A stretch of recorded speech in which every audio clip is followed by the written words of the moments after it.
Mesyuarat kedua penggal kedua Parlimen ke-14 di Dewan Rakyat bermula hari ini. Pada sesi pagi tadi, selain sesi pertanyaan bagi jawab lisan, usul agar undang-undang mewajibkan semua ahli Parlimen mengisytiharkan harta turut dibentangkan. Untuk laporan selanjutnya, kita berlintas langsung dari Parlimen bersama wartawan Muhammad Ridwan Husin. Silakan Ridwan.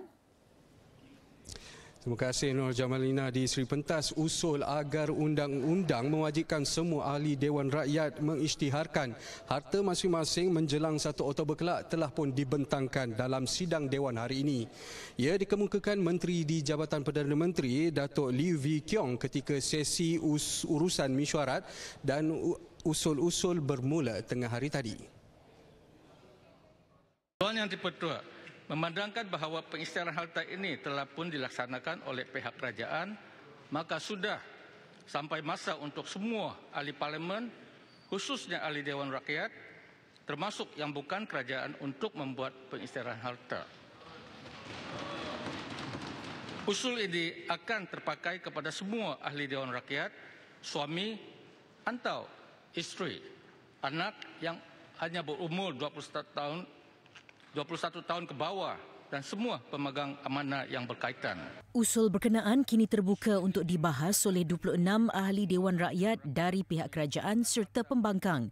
Jika usul dipersetujukan Dewan kelak, senarai nama ahli Dewan Rakyat yang telah mengisytiharkan harta hendaklah dipaparkan dalam portal Suruhanjaya Pencegahan Rasuah Malaysia SPRM. Sekiranya berlaku ketidakpatuhan kepada arahan itu, seseorang ahli Dewan boleh dirujuk kepada Jawatan Kuasa Hak dan Kebebasan di bawah peraturan Majlis Mesyuarat Dewan Rakyat kerana melanggar hak dan keistimewaan majlis.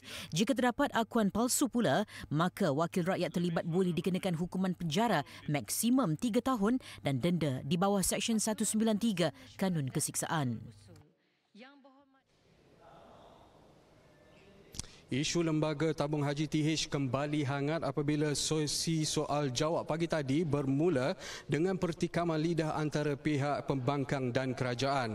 Ia setelah soalan sama ada kerajaan bercadang untuk menubuhkan Suruhanjaya Siasatan Diraja RCI untuk menyiasat kepimcangan membabitkan agensi mengurus ibadat haji itu diajukan.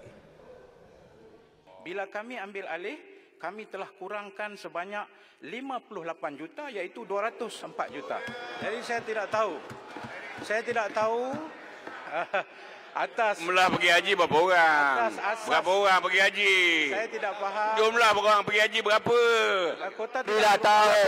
10,200. Jumlah pergi haji berapa? Jumlah pergi haji. Saya ingin menyebut di sini bahawa manipulasi dan segala kreatif accountant yang disebut itu bukan daripada kami, tetapi sebab mereka lah, maka kami terpaksa buat. Ya, jawab politik lagi. Muhammad, kalau boleh bentuk RCI saja atau Haji. Jangan cakap begini. Bentuk RCI. Kalau boleh bentuk RCI. Soalan tambahan berkenaan dikemukakan oleh ahli Parlimen Ketereh Tan Sri Anwar Musa. Datuk Seri Dr. Mujahid juga berkata kerajaan telah melaksanakan beberapa langkah penjimatan menerusi Pelan Penstrukturan dan Pemulihan Semula TH yang melihat penjimatan sejumlah 9.3 juta ringgit dalam bidang perbekalan, infrastruktur dan teknologi maklumat. Kerajaan turut berjaya mengurangkan perbelanjaan operasi TH dalam suku pertama tahun ini sebanyak 58 juta ringgit. Ia melibatkan pengurangan dari 262 juta ringgit yang dibelanjakan pada 2018 ketika di bawah pentadbiran kerajaan terdahulu. Kerajaan dalam proses rundingan untuk menempatkan pegawai polis dan imigresen di Pejabat Pesuruhjaya Tinggi Bangsa-Bangsa Bersatu untuk pelarian UNHCR dalam usaha membantu proses pendaftaran pelarian. Menurut Timbalan Perdana Menteri, Datuk Seri Dr. Wan Azizah Wan Ismail berkata pembaharuan kad UNHCR yang diberikan kepada pelarian juga sedang dilakukan. Dalam pada itu, proses pembaharuan kad UNHCR yang mempunyai ciri-ciri keselamatan yang lebih baik juga sedang giat dilaksanakan oleh UNHCR. Sehingga Mei lalu, seramai 124,753 pelarian dan 48,978 pemohon suaka politik direkodkan di negara ini, manakala lebih 93,000 pelarian adalah etnik Rohingya. Ketika ini, pendaftaran pelarian hanya dilakukan oleh UNHCR dan kerajaan komited untuk kerjasama dengan UNHCR bagi melancarkan proses pendaftaran pelarian.